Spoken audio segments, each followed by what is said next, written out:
In this film, we meet Shriek.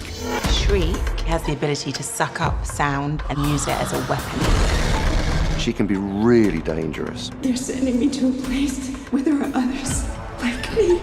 So she's been kept in a box at Ravencroft for 25 years. She only cares about one human being, and that's Cletus. She's twisted like Cletus. Happy days. They'll do anything to come back together. Together, they're so much fun and incredibly terrifying. Eddie, is Venom with you? You bet your ass. This Thursday, the universe needs Venom. You know how much I love an underdog. Lucky me. Venom. Welcome back, everyone. This is my new Venom Let There Be Carnage video. They released a couple of new scenes, and there's also this really hilarious Topher Grace Venom post that he made recently trolling people about Spider-Man No Way Home with all the Tobey Maguire stuff coming back from his movies. If you're brand new to the channel, be sure to subscribe to get everything. I will be doing full post-credit scene videos, Easter egg videos, breakdowns for the entire movie once it comes out later this week. I also think I'm allowed to post my review by Wednesday, so if I'm able to get that video out fast enough, then I will post a review for the movie. I'll start with the new footage here, then I'll talk about the funny Topher Grace Spider-Man No Way Home Venom stuff at the end of the video. But they start with the prison break scene of Carnage, fully formed now, emerging from Cletus Cassidy. There was an earlier scene that I posted last week that explains how he gets the Carnage symbiote, so I'll link that below in the description. It's a small change from the Carnage origin story in the comics. So in the original Spider-Man comics, Spider-Man winds up defeating Venom during one of their fights, then Eddie Brock gets sent to prison, and his cellmate winds up being Cletus Cassidy. So eventually the Venom symbiote comes to rescue Eddie, and when they bust out, the Venom symbiote spawns, and then that spawn finds Cletus Cassidy and bonds with him, becoming Carnage. Then they break out of prison and go on a killing spree, and Spider-Man has to find out what's going on and then stop them. Eventually, Carnage becomes so powerful that Spider-Man and Venom have to put their differences aside to team up during the Maximum Carnage storyline to take Carnage down. We know there's a big Spider-Man-Venom crossover movie that's coming up they've been hyping up between Tom Hardy and Tom Holland Spider-Man, so it seems logical that they would riff on that kind of story for their big crossover movie. The difference during Venom Let There Be Carnage is that Cletus winds up biting Eddie and ingests some of his blood and some of the symbiote. Then once that bonds with Cletus Cassidy's body, that winds up evolving into a wholly different symbiote, the Carnage symbiote.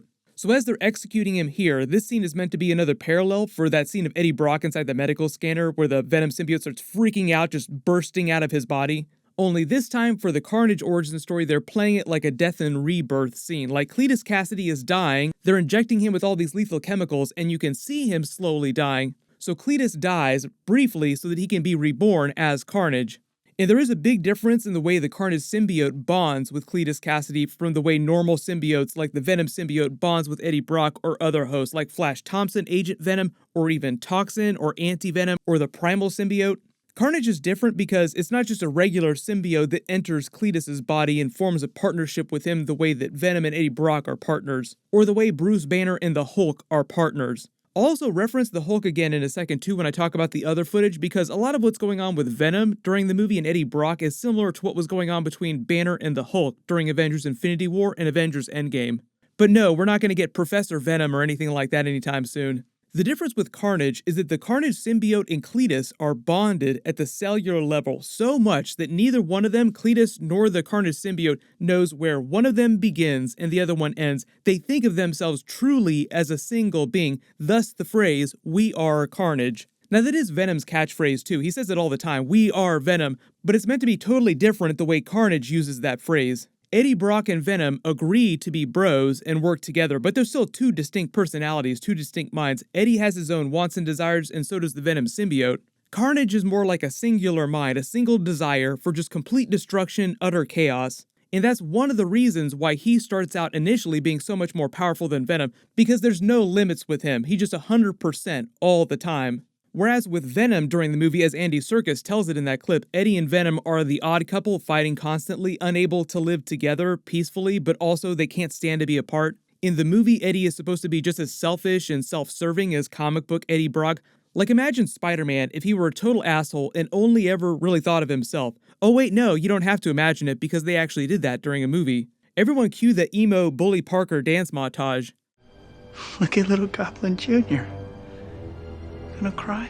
I cannot wait to see how they handle Tom Holland's Spider-Man once he gets the symbiote. I'm not expecting any dance montages or anything, but don't be surprised if they save that twist for the Venom Spider-Man crossover movie that all the Sony and Marvel people have been hyping up recently. Consequently, that crossover is also probably when they'll finally give the Venom symbiote the big Spider-Man symbol on its chest from the comics, for those of you that have felt like that's been missing for the past couple of years since the first Venom movie. Most of Carnage's powers and abilities are pretty much what you see from him in the comics. He uses his symbiote powers to form hard-edge weapons and projectiles. And if you've ever wondered if it's possible for him to run out of ammo, so to speak, like if his weapons are made of himself, extensions of the Carnage symbiote itself, and he throws them at people or at Venom when they're fighting, does that mean that Carnage loses mass and gets weaker the more he does that? The technical answer to that is yes, kind of. But the symbiotes can replace their mass, not just Carnage. Venom can do this too, any of the symbiotes can, by just consuming more matter, more nutrition, eating people, eating food. Usually though, it's the first one, eating people.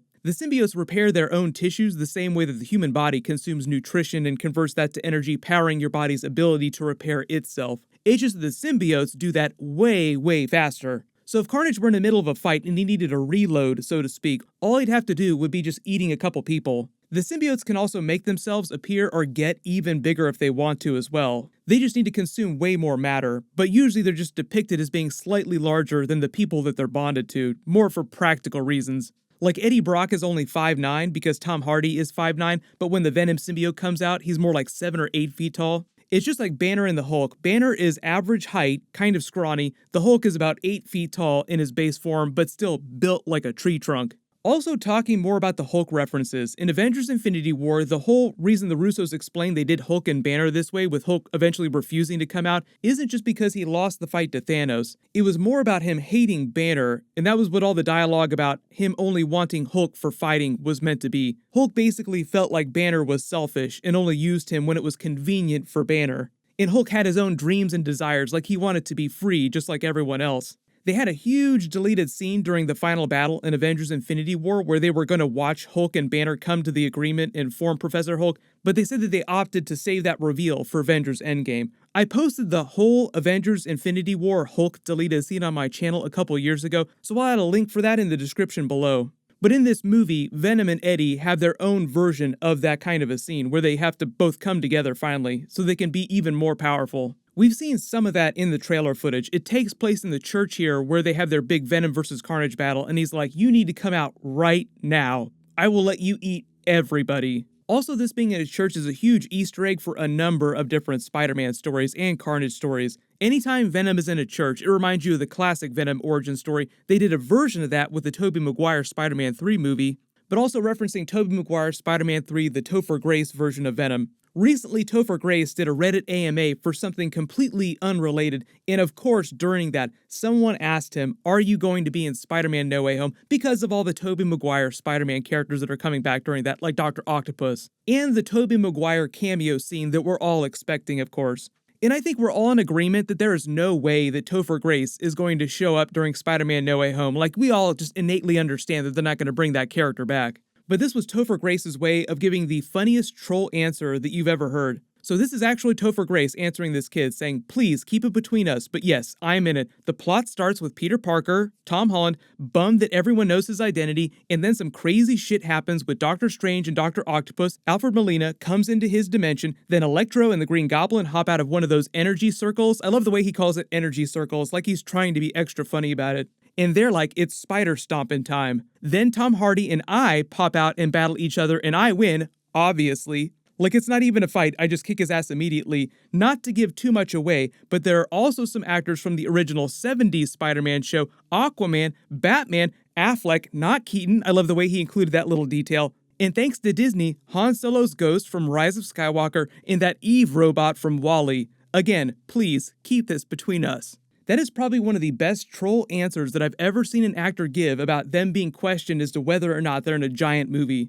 But the Venom movie is coming out later this week. My post-credit scene video will probably post Thursday night or Friday morning, and then I'll do a full breakdown and Easter eggs video. Make sure you have alerts enabled for my channel so you don't miss any of that. My full Marvel What If Episode 8 video is also going to post Wednesday too, so there's a lot of big Marvel stuff happening this week. Everyone click here for my brand new Marvel Eternals trailer video all about the Celestials. and click here to learn all about the Infinity Gauntlet version of Ultron from Marvel's What If.